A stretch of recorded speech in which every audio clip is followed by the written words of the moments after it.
De eerste titel, zo'n meer dan 30 hier, viel een beetje vreemd aan. Zo'n dit hier doggen de Flyers mooi om de Benelux.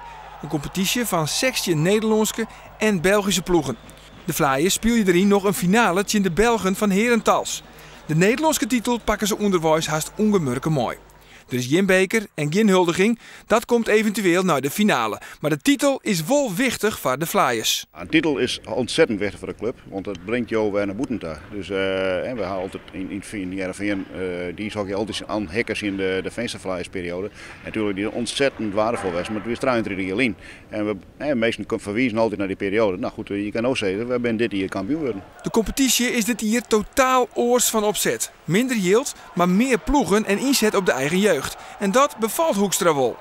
De binding van het publiek met het team is groter dan in het oude Nieten. Waarom?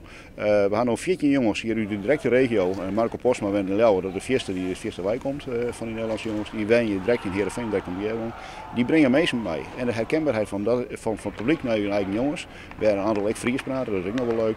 Ja, ik groot. En dat maakt het hartstikke leuk. Nog maar een ierlien in de Flyers plan om mooi te doen in de Duitse competitie. Maar dat wie financieel net helder. Maar een budget van nog geen 3 ton is de kwaliteit op het iets wat leger als in het verliezen.